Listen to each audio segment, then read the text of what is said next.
Good Saturday morning, everyone. Today on Perspectives, we prepare you for seeing the spirit of the Clotilda and its captive passengers come alive on stage. The story of the Clotilda in Africatown begins back more than 160 years ago. A wager made by a local businessman set in motion the incredible story and history of several Mobile families. Today we will hear about Terrence Spivey's play, An Ocean in My Bones, inspired by the legacy of the founders and settlers of Africatown. On the shores of the Mobile River, and the finally freed captives built their new lives. They built a community, a school, churches, and businesses, but they would be forever connected to their roots back in the motherland, Africa. Some wanted to return after emancipation and the Civil War, but the way never materialized. So they picked up from where they were and created what their descendants are celebrating today.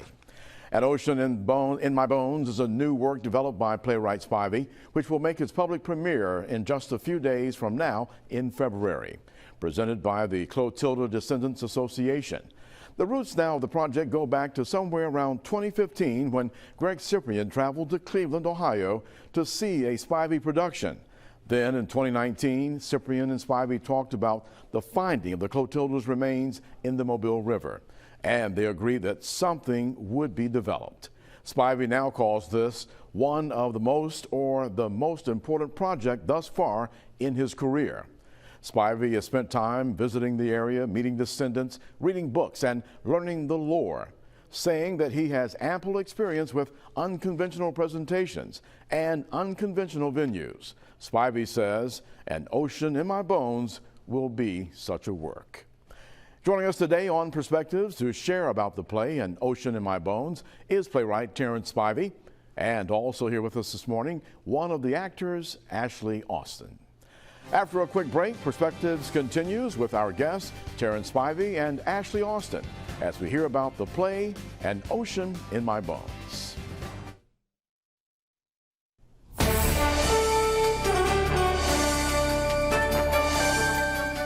Good Saturday morning and welcome back to Perspectives. Our very special guest this morning, Ashley Austin, who's an actress performing in the upcoming play, An Ocean in My Bones. And of course, our playwright joining us back here again, Terrence Spivey, yes, and talking about this play that has now come even more to what you've been molding and creating here in the last couple of years or so, yes, to become now another public premiere that we're looking forward to here in the next few days. Thank you both for joining us this morning. Thank you for having us.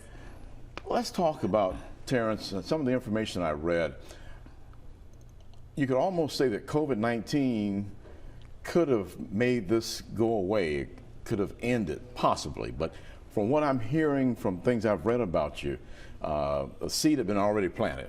Yes. And regardless of COVID and how long it may have lasted to prevent so many things from being done, you were intent on making this happen.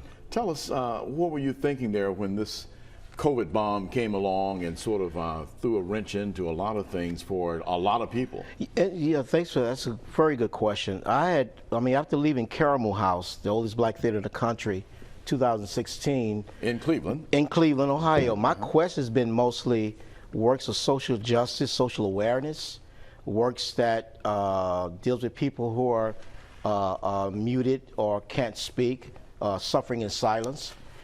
And I had just done did a piece called Resurrection of the Last Black Man in 0846.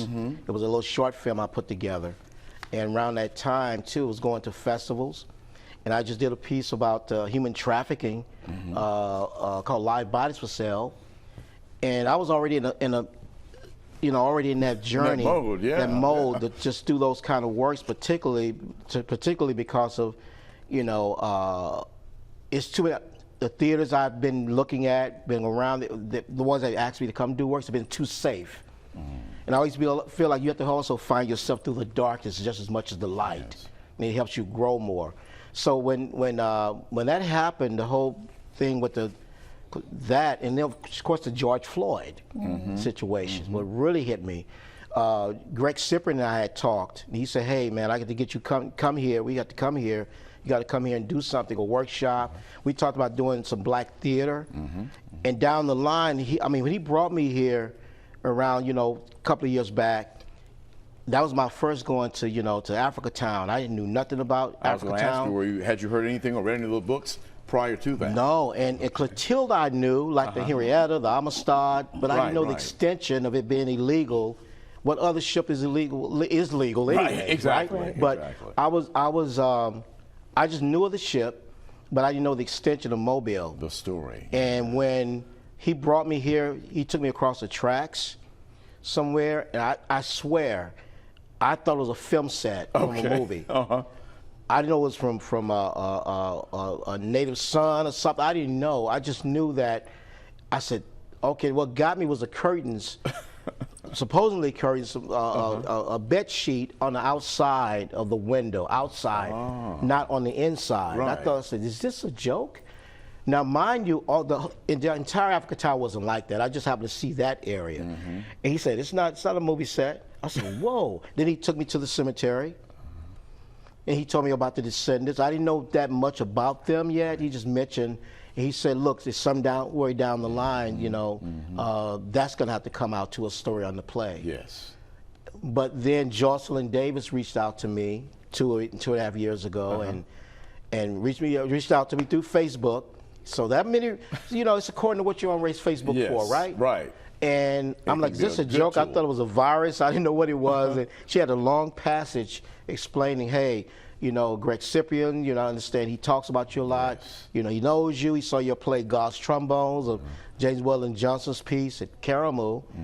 And that's how it came about. And then she said, hey, we want to bring our ancestors together on stage. We want to bring their voices to life because there are books. There's a movie coming out, Descendant, which she didn't know how the caliber is going to come out at the time, or how it would be received. Yeah, and she said we want to have some ownership of our people, and I think theater would do it, and that's how I came about. I started researching, came back here to Mobile. What about the story that really caught you? What locked you in? What the fact that they know their ancestors.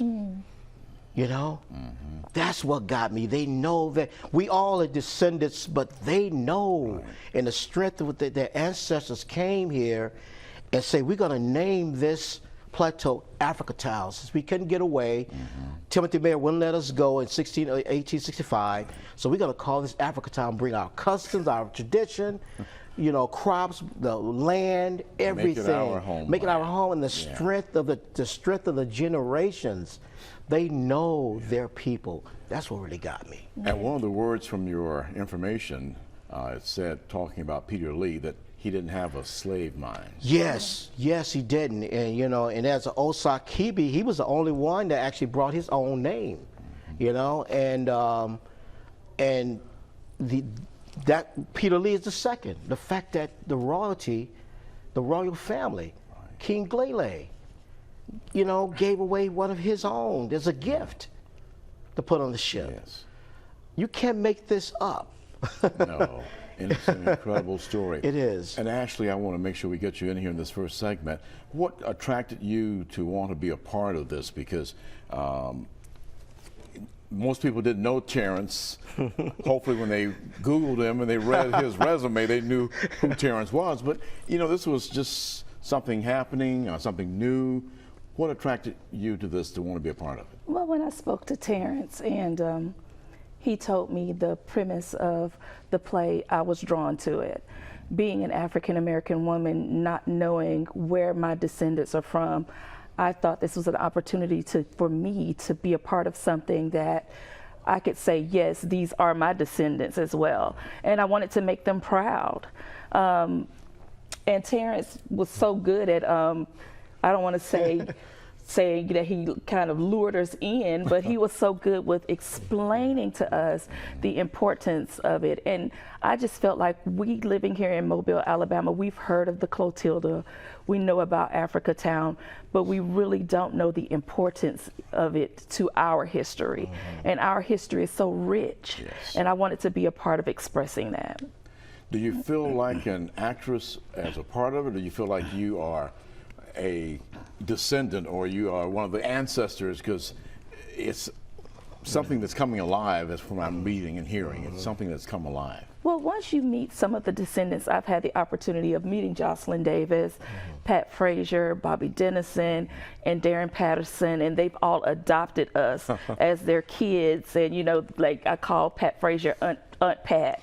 So I feel like I am a descendant. I'm a descendant, and I'm trying to get the voice of my ancestors heard. Terrence, one of the things that we talked about before we started is the fact that this has been so well received that there are only limited amount of seats now available. And before we go into this first break, tell us how people can get tickets to An Ocean in My Bones, because just a few left now. And we want to encourage people who are watching right now, if they can, while they're watching us talk, they can get online and maybe get the tickets. Right, they can go on the ClotildaStory.com and get there, and it navigates you to the event page. You'll see a plethora of other things. There's a film festival going on too, with Descendant. But you'll see the 4th is full, but the 5th is a couple of tickets still available. Okay, and they're free? Yes, they're free. See, that's another thing I love about this, is the fact of bringing it home to the community. Yes. Bringing it right there in Africatown. And not only that, introducing people to black theater. Right, right. You know, not just the story itself, because one of the, there's a gentleman there that works in Mobile County training, wonderful gentleman, Jason, I forgot his last name, he's gonna be happy though. Jason Lewis? Jason, no, I can't recall Jason? his last name, Okay. but Jason, wonderful guy who helps, you know, watch everything at the place, the gym. He said it was his first time seeing black theater. We did it the first time. Well, listen, we're going to take a break. And when we come back, we're going to talk more about An Ocean in My Bones, as well as how to participate in the other activities taking place during this big weekend in Africatown. Our guests once again, Terrence Spivey and Ashley Austin. Perspectives continues in just a moment.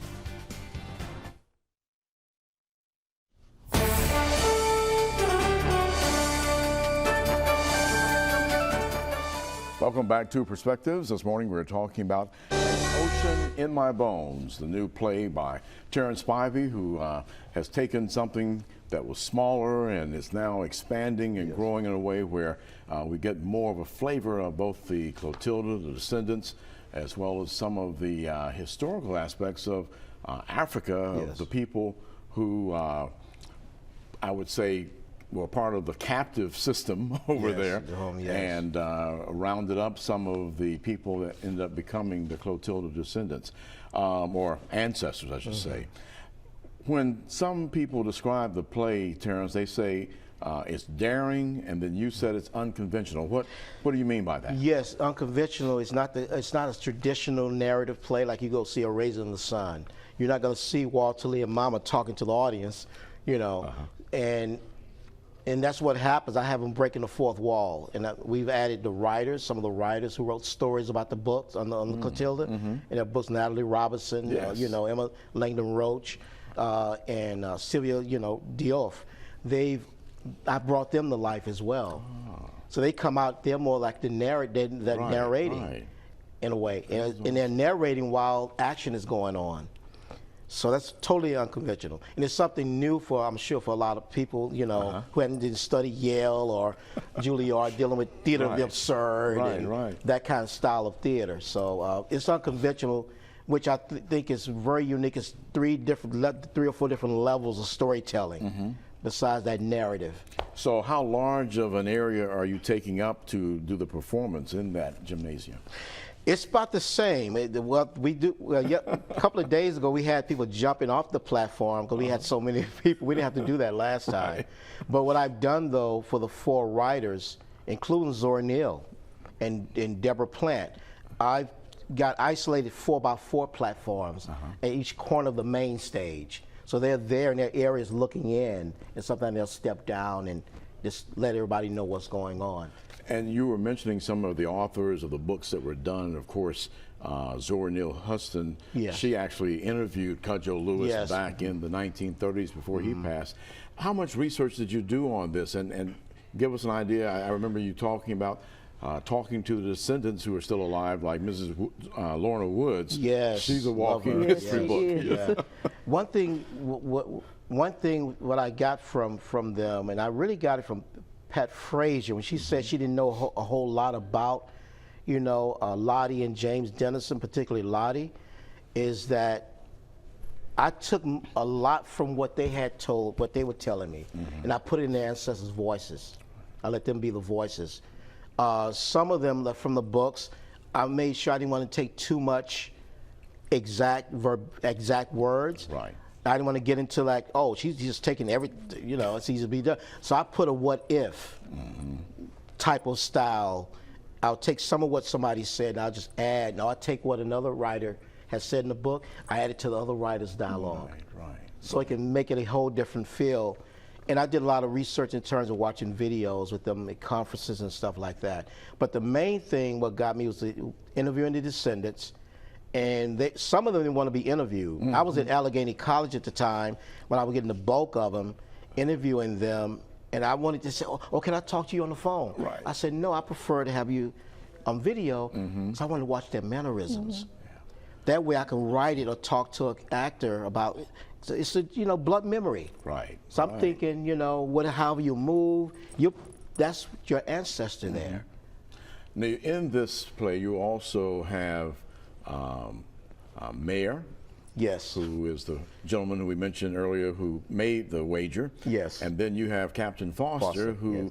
actually took the Clotilda over and brought the captives back. Yes. How did you find out information about them? Because the mayors have been very, you know, closed at sharing and being It's like open to that. Yeah, it's like, I mean, I basically on what I was reading, because I could not, you know, it's been quite a journey, even with the actors playing the parts.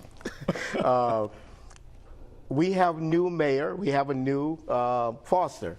It's been quite an adventure. Okay. You know, and I respect the actors too. Now, you know. I understand you were telling me Foster followed you down from Cleveland. Yes, I worked wanted to with be a part him. of Oh this. yeah, he's been in tons of plethora of plays in Karamu.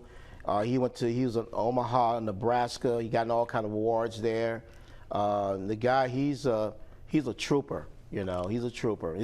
He's played Willie Lynch before. So. Okay.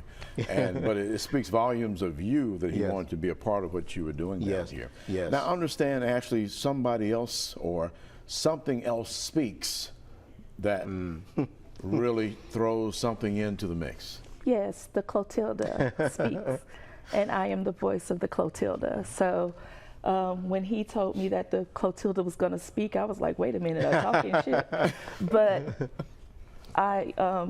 and people say, how do you get prepared?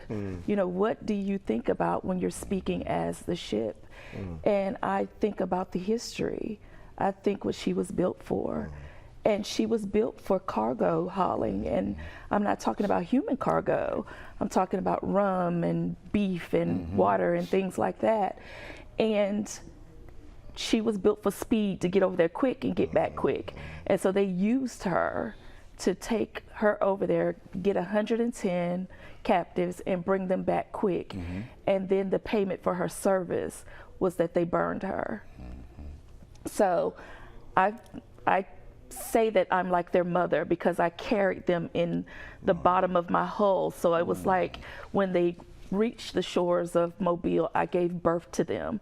And so they used me and they used us. Well, not me, the Clotilda. Look, I'm acting like the Clotilda now, but they used her, they used them, and it was just, you know, a very tragic situation. Yeah.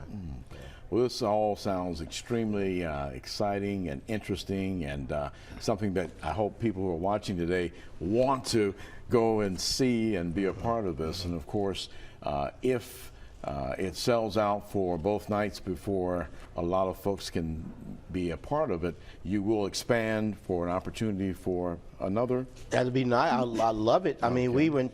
I mean, I'll say it. I mean, we want to do it for schools Yes. here if we possibly can, but We'll you have to know, make that let's happen. make it happen. Yeah, we have to make it happen. That would be here. great. Yes. So once again, give us the dates of An Ocean in My Bones. Yes, February 4th and 5th, and 2 o'clock both days. I know it's a festival going on at Yes. 12 noon, but 2 o'clock both days. And it is a part of the Spirit of Our Ancestors Yeah, Festival. 5th annual, yes. Right, and of course, go to the website for more information on Yes. that.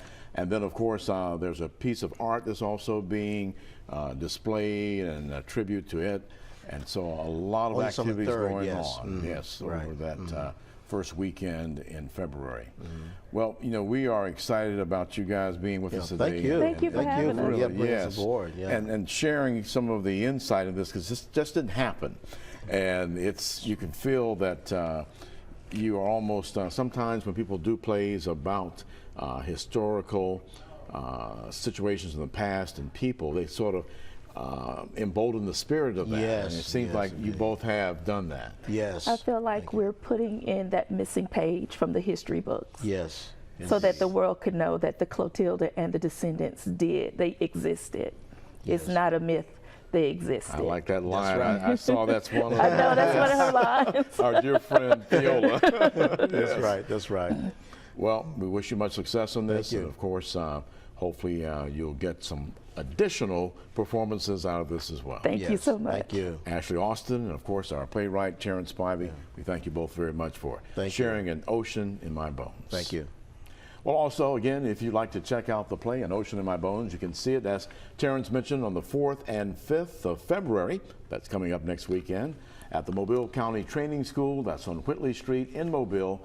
It starts at 2 p.m. both days, and the performance lasts for about 2 hours, but Terrence says it moves. So you definitely won't even think about the amount of time. Well, we thank you. Please join us next time again for Perspectives as we discuss those important issues and seek solutions. Remember, now you can find all of the episodes of Perspectives on fox10tv.com, the Fox 10 app, or on our YouTube page as well. And of course, drop us a line if you have any ideas for future programs. I'm Eric Reynolds. You have a great week ahead, and thanks for joining us this Saturday morning.